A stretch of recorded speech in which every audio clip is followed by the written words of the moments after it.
The only time Kyler Murray did not throw for 200 yards in a game was earlier this season in September against Army. The rest of the year, you could make a case for him being the best quarterback on the best offense in the country. And tonight, he's your 2018 Heisman winner.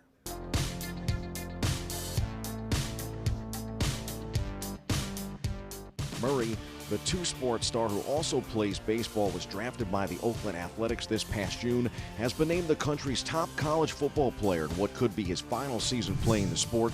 This means back-to-back Heisman winners for Oklahoma after last year with Baker Mayfield. Murray, who threw for over 4,000 yards and 40 touchdowns for Oklahoma this season, won the Heisman on Saturday night in Times Square, beating out fellow quarterbacks Tua Tagovailoa of Alabama and Dwayne Haskins of Ohio State. This is something I've dreamed of my whole life.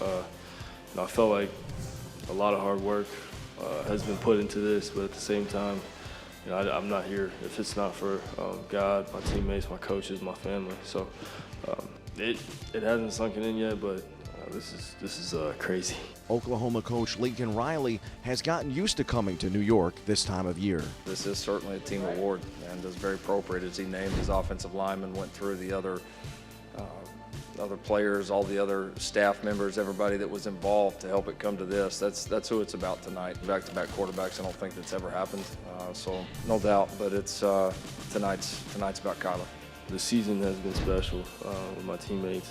It's been everything I dreamed of, and to represent them up here is special. It wasn't as close as I thought it would be, and Tua didn't win, but I was right about the voters being swayed a bit by Tua going down with an injury and being out late in the conference championship game. That allowed a close race to go to Murray, who I believe will indeed go the baseball route and play for the A's. I would still love to see the newest Heisman winner give both sports a shot, although it would be extra difficult to play quarterback and juggle baseball, of course. Former Alabama All-American and current Dallas Cowboy wide receiver Amari Cooper put on a jaw-dropping display of athleticism en route to his best game as a pro during Saturday's win over the Philadelphia Eagles. The Cowboys wideout recorded 10 receptions for a career-high 217 receiving yards and 3 touchdowns, leading his team to their 5th victory in 6 tries since his arrival from the Oakland Raiders earlier this season. Dallas's win eliminates the New York Football Giants from the division race, although they are still narrowly alive in the wild card standings. I said it all season, the Giants were better than their dismal record, but of course, their late season surge might not be enough, especially with Dallas on a similar streak. The G-men are now 5-8 following Sunday's impressive 40-16 win over the Washington Redskins. The Giants won for the 4th time in 5 games, and rookie star Saquon Barkley had 197 total yards and a touchdown. He rushed for a career-high 170 yards on 14 carries, including a 78-yard run in the second quarter. It was Barkley's 4th touchdown run of 50 or more yards. The Giants had 3 such runs over the previous 10 seasons. That's how special this rookie has been. Nothing was more special than the Miami Miracle Sunday. With their playoff hopes hanging on by a slim thread, the Dolphins called a last-ditch hook and lateral play named Boise. 2 pitches, a cross-field zigzag, and Kenyon Drake outrunning a stumbling Rob Gronkowski for a touchdown as time expired gave Miami a 34-33 victory over the New England Patriots. The play was so stunning that the Pats radio broadcast went silent. Dead air as the broadcasters struggled to compute what they had just saw. Amazing finish in Miami. It wasn't as dramatic in Buffalo, but Sam Darnold did rally the Jets late. For 11 seconds Sunday, Gang Green was as good as anybody. Darnold had the ball and everything went right for a team that has experienced so much wrong this season. On one magical play, the rookie signal caller outran the Bills. A 46.8-yard scramble, a highlight film block created a small window in the end zone on the run. Darnold fired a 7-yard touchdown pass to Robbie Anderson, the signature play in the Jets' 27-23 win over the Bills. It was the most yards run by a quarterback on a completion in the last 2 seasons, but it was so much more than that for the 4-9 Jets, who snapped a 6-game losing streak. Time for some quick hitters from around the world of sports. We'll stay with the NFL. Another week, another record for Patriots quarterback Tom Brady. With a second quarter touchdown pass to Julian Edelman on Sunday afternoon against the Dolphins, Brady is now the all-time leader in touchdown passes, regular season and postseason combined, surpassing Peyton Manning on the NFL's all-time list. Only thing that spoiled the record, of course, was the Miami Miracle itself. Aaron Rodgers entered the record book Sunday, too. The Packers quarterback nearly came up 6 throws short of the NFL record for the most consecutive pass attempts without an interception. But after Atlanta Falcons linebacker Deion Jones dropped a ball that practically hit him between the numbers on his jersey, Rodgers successfully threw on his third pass attempt of the second half. He tied Brady's NFL record with his 358 straight pass without an interception. On his next throw, he broke it. Rodgers' 359th consecutive pass without an interception was a 24-yard touchdown to Randall Cobb to give the Packers a 27-7 third quarter lead over the Falcons and route to a 34-20 victory.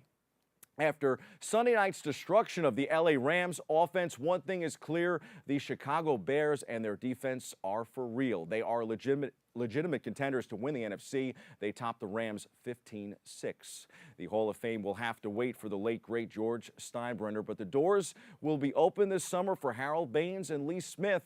Baines was somewhat surprisingly picked for the Baseball Hall of Fame on Sunday after never coming close in any previous election, while Lee Smith is third on the all-time saves list. Baines' Hall nod is a head-scratcher considering that he never finished higher than 9th in MVP voting. Smith, who held the Major League record for saves when he retired, was an easy pick when the Today's Game era committee met at the winter meetings. It took 12 votes for election by the 16-member panel. Smith was unanimous. Baines got 12, and former outfielder and manager Lou Piniella fell just short with 11. Steinbrenner, Oral Hershiser, Albert Bell, Joe Carter, Will Clark, Davey Johnson, and Charlie Manuel all received fewer than 5 votes. Smith and Baines both debuted in Chicago during the 1980 season. Smith began with the Cubs and went on to record 478 saves, while Baines started out with the White Sox and had 2,866 career hits. My 2 cents, Smith should have been put in a long time ago, and Baines was a feared hitter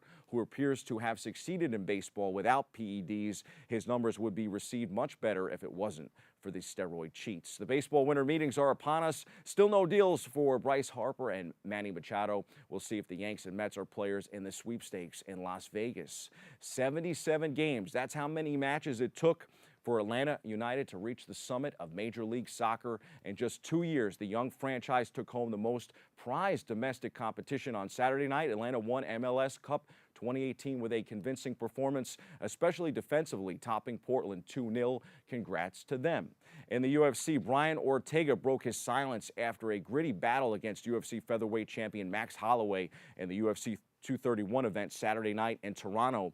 Ortega, who agreed with the doctor's stoppage, says he broke his thumb and his nose against Holloway in a statement released Sunday night. Yikes. On the NHL ice, the Rangers will skate in Tampa Bay tonight. Puck drops at 7:30. The Islanders are home to face Pittsburgh. That game gets underway at 7. And the Devils are in San Jose tonight following their 6-5 shootout loss to Anaheim last night. In the NBA, the 10-18 Nets are back in action Wednesday night. They will be in Philadelphia to face the Sixers. The Knicks fell 119-107 to Charlotte last night at the Garden. Bronx native Kemba Walker had 25 points. We caught up with him in the postgame. Can you talk about how much you like playing here at Madison Square Garden from college and from the pros? I mean, I'm home. This is where I'm from. So, I mean, I'm pretty sure anybody who goes home and play where they're from, it's exciting to them. So for me, yeah, I mean, I get a chance to, play in front of my family and friends, play in front of the people that know me best. Can you talk a little bit about how you guys pretty much jumped on them right from the start? Yeah, we knew they played last night. We just wanted to come out and execute that game plan. We wanted to play how we played, and that's what we did. We came out really aggressive on both ends of the floor, and it worked out for us. Those are the headlines. We hit the C-list for some additional thoughts on Kemba Walker and his upcoming free agency.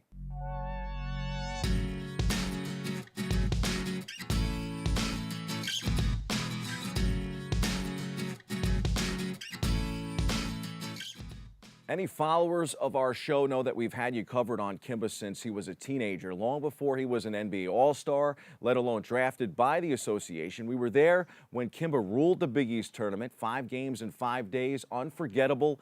Kimba seems to save his best for the world's most famous arena. On Sunday night, Walker didn't shut the door completely on returning to New York, leaving it open just enough to give Knicks fans a glimmer of hope. Open, quote, "I don't have any interest in coming back home right now," close quote. The Hornets' free agent-to-be point guard said when asked if playing for his hometown Knicks would appeal to him. The 28-year-old dazzled last night, doing more than just the 25 points. He had 4 threes, 6 rebounds, 6 assists, 4 steals, and just 2 turnovers to boot, leading Knicks head coach David Fizdale to say Walker is one of the top 5 players at his position in the league. Last year on the show, I begged the Knicks to swing a trade for Kimba, who just seems to be getting better and better. Last night, I realized that that would be selfish of me. Any fan of Walker, as much as they would love to see him come home, should want what's best for him. The Knicks aren't ready to win. Perhaps they could be with Walker and, say, Kevin Durant. But if it's just Kimba, the expectation of the Bronx boy coming home to play savior might be too much for anyone, including the great Kimba Walker. Walker is Charlotte's all-time leading scorer and has built a nice thing down there. I don't think it would be bad for him to stay in Charlotte after all. Hopefully the organization can build around him. If not, I would love to see Kimba go to a larger market where he could compete for a title. There's still a selfish part of me that wants it to be New York. But again, a true fan of Walker should want what's best for him. He's a great player and an even greater person. He's a Bronx legend, and he always will be, no matter what NBA team he plays for. That's your sports. I'm Bobby C.